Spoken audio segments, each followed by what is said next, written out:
সবাইকে শুভরাত্রি শুভেচ্ছা জানিয়ে আমি আমাদের জীবন সংসার পেজ থেকে হাসি একটা চলে এসেছি আমার কাজের জায়গা থেকে। আসসালামু আলাইকুম, সবাই কেমন আছেন?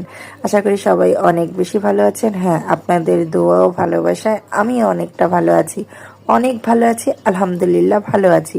হয়তো প্রতিটি মানুষই পরিশ্রম করে কোনো না কোনোভাবে জীবিকা নির্বাহ করে, আমিও আমার জায়গা থেকে পরিশ্রম করে জীবিকা নির্বাহ করার চেষ্টা করছি। আমি নিজের সাথে সবসময় লড়াই করি একটা জিনিস নিয়ে, যে আমি যতদিন এই সুন্দর পৃথিবীতে বেঁচে থাকবো আমার আহামরি কিছু প্রয়োজন নেই, আমার আহামরি কোনো কিছু দরকারও নেই।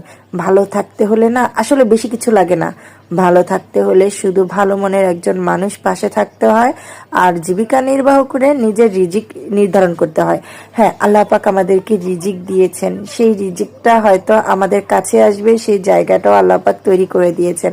সমাজের মানুষ অনেকে অনেক কথা বলে, অনেকে অনেক কুটু কথা বলে হয়তো চায় আমাদেরকে, আমাদের আত্মনির্ভরশীল যে একটা ব্যাপার, মানে আমাদের নিজেকে দুর্বল করে দিতে। কিন্তু সমাজের মানুষের কথা কেন কান দিবেন বলুন? নিজের জায়গাটা নিজে সবসময় মজবুত রাখার চেষ্টা করবেন। কখনো কোনো কাজ বা কোনো কর্মকে ছোট মনে করবেন না, কারণ আপনি যখন আপনার কর্মটাকে ছোট মনে করবেন তখন আপনি আর মানুষের কাতারেই থাকবেন না। কারণ আপনাকে আল্লাহ পাক একটা কাজ করে খাওয়ার ক্ষমতা দিয়েছে, আরেকজন মানুষকে দেখুন নিচের দিকে তাকিয়ে, তাকে সেই ক্ষমতাটাও আল্লাহ পাক দেয়নি। আমাকে নিয়ে অনেকে অনেক কথা বলে, আমি একজন মেয়ে মানুষ। হ্যাঁ, আমি একজন মেয়ে মানুষ। আমি আমার ছোট্ট বিজনেসকে সবসময় চেষ্টা করি অনেক দূর এগিয়ে নিয়ে যাওয়ার জন্য। কিন্তু একটা কথা বিশ্বাস করুন, আমার এই ছোট্ট বিজনেসটা অনেকের কাছে হয়তো অনেক রকম ব্যাপার হলো, আমার কাছে কিন্তু বিরাট ব্যাপার। কারণ এটাকে আমি মানে আমার মাথায় করে রাখি সব সময়, কারণ আমার এই ছোট্ট বিজনেসটা থেকে আমার রিজিক আসে। আমার এই ছোট্ট বিজনেসটা থেকে গর্ব করে আমি বলতে পারি যে আমি কখনো আল্লাহ পাক যদি চায় কখনো কারো কাছে মাথা নত করব না। আমার এই ছোট্ট বিজনেসটার কারণে আমি সব সময় নিজেকে প্রাউড ফিল মনে করি যে আমার একটা কর্মস্থান আছে, আমি একটা কাজ জানি, এটা আমার গর্ব।